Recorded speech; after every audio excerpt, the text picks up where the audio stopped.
Yung, pipredict pa nila yung magiging asawa ko or kung ano yung nabivision nila yung magiging asawa ko. So, ako, yung sino sa atin yung mas accurate? Oo, sige. Ako, nakikita ko yung yung asawa niya na matangkad nga. Tapos, ewan ko lang kung nakasalamin. Pero, siya, more on office yung mga work niya. Tapos, lagi siyang nakapolo. Like, never mo siyang makikita nang hindi siya nakapolo. Tapos, yung hair niya, medyo naka-slick back. Tapos, mahilig siya mag-gel. Pero sa ends lang. Tapos, siya, lagi siyang naka-silver na watch, silver accessories, hindi gold. Tapos, yung shoes niya, palaging, pointy. Hindi siya yung pag ganun. Pointy lang siya. As in, parang, talaga, pang office talaga. And then, appearance lang ba? Ugali. Feeling ko siya, yung parang, hindi siya ganun ka-talkative. Pareho tayo! Pero, observant siya. Yung parang, gets niya si Mina sa mga katarantuduhan niya. Pero, hindi siya yung parang uy, ano ba yun? Yung parang sasaluhin niya lang si Mina if ever something came up or something na may nangyari. Like, andun lang siya para bantayan si Mina, ganun. Ganyan Akin nakita ko.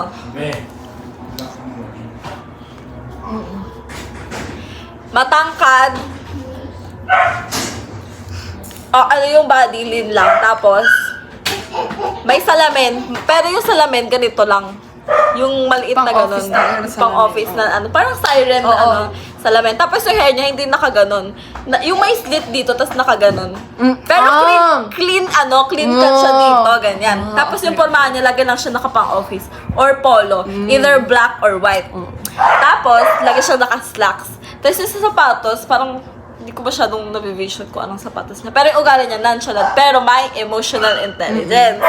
Tapos, lang siya, parang, go lang, sige lang, alis na kayo, ganyan. Secure siya, guys. Secure siya, hindi siya, Tapos, search. for example, nalasing na si Mina, ganun siya. Siya taga-sundo! Taga-sundo, guys. Nakaabang na agad yung kotse sa labas ng bar.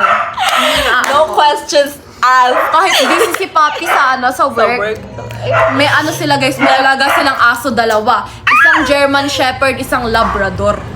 Hindi siya nagre-reklamo kapag manunundo na. Kahit may tae, ganyan. lilinisin niya yan guys. Tsaka siya yung laging taga-remind kay Mina na siya yung bibili ng dog food. Tapos, siya lagi, nagre-restock ng mga ni Mina. Ng mga abubot niya sa katawan. Oo. Tapos, nabivision ko rin na si Mina yung taga-pili ng kung anong interior sa bahay. Like, he doesn't mind kung ano yung formation sa bahay. Tsaka, nasa-sense ko rin na very clean siya na tao. Nabivision ko hindi siya marunong magluto. Pero nag-hire siya ng chef. Oo. Ganon. Mahilig siya sa mamahaling Mahilig siya magpaluto. Oo, mahilig siya Ba't sa parang mamahaling. feeling ko nabivision yung CEO? Hindi naman. Hindi Ano naman lang, CEO. office lang. Office naman, di naman CEO. Pero mali mo naman. Saan tayo makakahunt yun? Be, darating Siya ako sa'yo. siya ang lalapit pupunta sa'yo. sis. Hindi mo ka kailangan- makahanap. O, siya naman. Siya yung sa akin. Ang nabivision ko sa'yo, feeling ko is, kasi gusto mo ng mga skateboard, diba? Feeling ko, yung... So, sige, ikaw muna. so nasa labas usually yan. Pero, malinis tingnan. Ganon. Parang, ewan ko, yung hair niya katulad ng nabivision ni Nami. Ganon. Like hair na ganon. Ganon siya, nakaganon na. Tapos, sa ugali, medyo kalog, pero may emotional intelligence. Tapos, super careful niya sa words niya. Tapos comforting pa siya lagi. Ganon. Yung parang, i-assure ka niya ng i-assure. Ganon. Parang, ang demanding mo kasi sa mga, sa mga words. Tapos, kailangan dapat pansin lagi lahat ng mali sa'yo, kung ano yung mga details, ganon. Dapat take note niya yun lagi. Tapos, sa anak niyo. Dalawa anak niyo. Feeling ko dalawa. Ewan ko lang kung ano gender, ha? Pero feeling ko dalawa anak mo. Or baka babae ito, gago. Sa babae, ang hair niya, hanggang dito, ang hair niya. May skateboard vibe din siya, ganon, pormahan. Tapos, ewan ko yung parang body na malinis, na ewan ko kung paano to, pero nabivisualize ko siya. Pero, tapos kapag napanood ko to, mabivisualize ko siya ulit. Okay. And then, mas maganda na explanation ko kung ano yung nabivision ko nun. Tapos, ewan ko, parang nakapolo siya. Nakapolo. Or something. Basta Or ano, hot siya. Hot. Naka-t-shirt na may long sleeve sa loob. Oo, pwede ganun. Okay.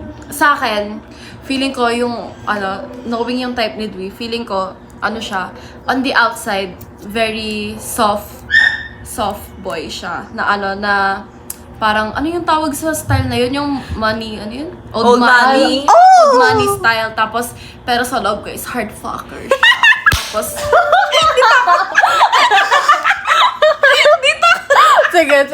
Sige, gets kita ako bakit pumunta ka dyan. Sige. tapos guys, alam nyo, na-vision ko na yung, kakamay niya palagi, halos nasa pocket niya lang.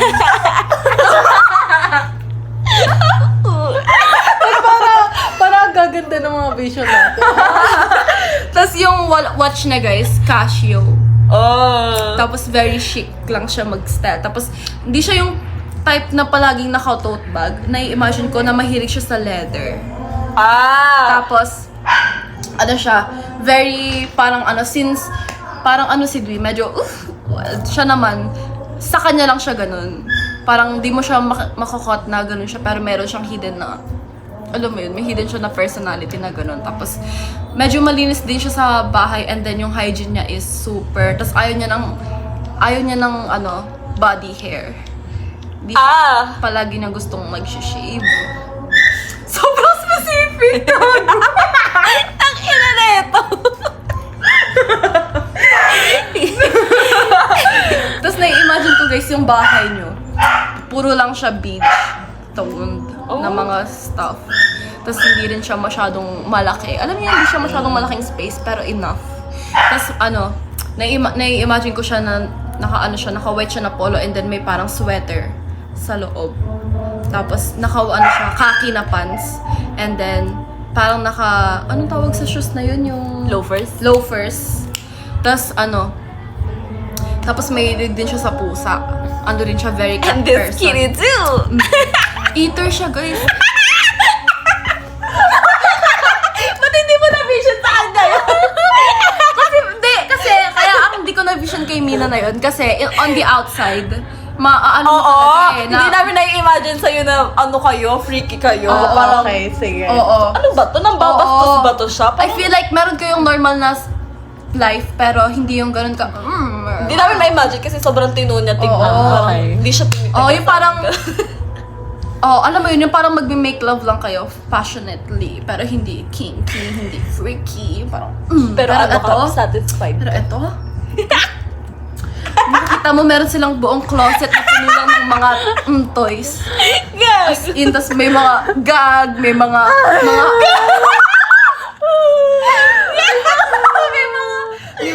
may mga handcuffs.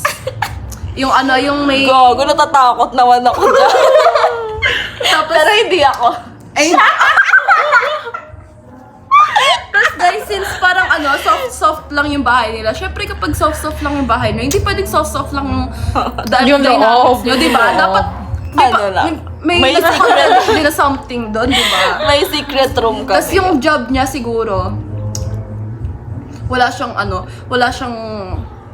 hindi siya, na-imagine ko kasi siya na parang, ewan ko kung anong job yung na-imagine ko sa kanya. Pero, siya, yung job niya is out of passion. Yung parang, gusto niya talagang gawin yun. Oo. Hindi yung, parang, hindi office, hindi, yung parang yung job niya. Creative. Oo. And, kaya medyo maliit lang yung apartment niya kasi hindi naman masyadong madami yung kita doon. Sa art. Oo, sa art. So, syempre maliit lang muna yung apartment nyo, guys. Pero ito, paldo siya, kasi... paldo siya. Kaya sa asawa niya tayo nagpapasundo kasi mas mahal yung gas, hindi namin Guys, afford. Mercedes-Benz yung dinadrive ng kotse ng asawa Yung sinusukaan. Tapos guys, na-imagine ko yung kotse. nakalaan lang doon yung mga may mga compartments doon na puno Oo, pang kay Mina or Tapos pang hangover Hindi, natin. feeling ko hindi sakit. So, tingin ko sa kanya. Well? Kasi ito yung nakaka-attract na mayayaman talaga. Ayoko Oo, oo. I feel like- ko na sa kanya talaga. Pero feeling ko, dapat yung mayaman na yun, kuhang-kuha yung personality niya. Like, kung anong dinidemand ang personality niya, kailangan masaluin yun. Ayoko kasi ng mayaman. Kahit nakaka-attract ako ng mayaman. Pero kung mag-jowa ko ng mayaman, gusto ko yung relatable pa rin siya. Oo. Oo. Si Mina naman, kaya mayaman yung naisip ko sa kanya kasi Pang ano to, te? oo, yung parang Yung dating mo kasi. oo. I feel like Pang if expensive. kung sino man sa ating tatlo yung makakapul talaga Oo. ng mayaman for life, it's you. Feeling ko hindi. Ay, sige, 50. Sige, 50 mil. 50 mil. Ayun, tas ano pa bang i-add ko? Ito, yung boyfriend niya, hindi siya nag-drive ng kotse, nag-drive siya ng motor. And it's a big-ass bike. Like, Magkakalak mo kami sa vision mo. no, I don't see it. I see it cats. Cats lang. And also, Hindi kasi gusto Gusto ko niya maging mag-anak. mother. gusto mo mag... Pero kung wala kami kinikita dyan, hindi na lang. Oo. I feel like kasi wala pa kayo sa point na gano'n since hindi naman gano'n ka-stable yung job nung partner mo. Pero hindi kayo naghihirap. Comfortable kayo, pero not to have a child. oo, not to. Kasi marami na kayong mimings eh. Tapos yung jowa mo din, ay May lahi o wala? meron. Isang Persian, Ano? isang Sphinx. Alin ba? Yung asawa ko. Yung asawa ko si Te! Yung asawa ko! Yung pusa, yung tinutukoy ko, be! Hindi yung asawa, yung asawa niya. Oh, Persian. Nakikita ko kasi blonde yung hair niya. Hindi yung blonde na white. Blonde siya na may pagka-brown undertone. Yung parang, kasing ganyan lang ang blonde. Pero medyo light pa ng onte. Tapos nakikita ko rin guys yung hair niya. Alam niyo yung puffy siya na ganito. Na ganyan. Pero ini-slick back siya na ganun. Hey, Parang shit. ganun. Ginaganon siya. Hindi siya yung, wait na lang. Alam mo yung mga common, ng mga May isang American usli boys. dito, ganon. Ay, ayun yung vibe niya guys. American men. Pero hindi yung American na yung mga American, modern American. Yung parang retro American vibe. Yun yung aura niya. Tapos yung kay Mina naman. Feeling ko sa kanya, mestizo, pero walang lahi. Oo, mestizo. Tapos sobrang ng ilong. Very. Oo, ilong tsaka, eto, kilay. Sa'yo naman, medyo soft yung feature. Pero medyo rin yung nose. Medyo ganun din. Pero yung kilay niya is Soft lang. soft lang. Hindi siya masyadong ma-hairy. Feeling ko dito, Pilipino. Kasi ayun yung malaki Oo. titi eh. Ayoko nga ng titi, putang ina. Diba? Ang... Pero yung naghula sa akin dati, ang sabi niya, hindi niya sinabi ko may lahi. Sinabi niya lang sa akin, hindi ko mamimit dito sa Pinas. Mamimit ko sa ibang bansa. So, di ko alam kung may lahi o wala. Kaya siguro may American retro yung vibe ko kasi nasa ibang bansa kayo nun. Kaya yung outfit niya is pang ibang bansa. Kasi nasa ibang bansa kayo. Bro. Baka. Dahil dyan, may pitik ka. Ito naman siya. Ito naman. Wait, Ikaw gago, muna. wala. Ikaw muna. Ikaw Ikaw muna. muna. Okay, sige. Feeling ko, pero, to be fair, feeling ko din, parang, Mas better ako hindi ko ma-vision na may permanent ka na Oo. partner. Ako din. Feeling ko, Oo. magkaka-long time partner ka lang. Pero hindi for life. Pero, parang tinotolerate nyo lang yung isa't isa. Pero, the way kasi na parang kaya kayo naging long term kasi sobrang vibe kayo. Like, sobrang... Okay. Nagkukulit Diba? tayo. Oo. Sobrang fit sila as friends. Oo. Kaya lang sila nagtagal to be together. Parang hindi kayo Baka nag-work. best friends lang kayo. Oo, Best friends lang. parang nag-start sila as a thing, like landian. Pero hindi sila nag-work in the long term. Kaya best friends. Best friends na lang kayo. Ayun na iisip ko. Tapos, sobrang kalog niya, ganyan. Tapos, eto, naiisip ko yung mata, makapal yung Eto. Ano ba to? Palikpata. Pilik mata. Tapos matangos yung ilong. Tapos yung lips, medyo hindi naman siya full. Pero carry na. Parang masarap din laplap. Ay, Tapos yung kilay, parang hindi naman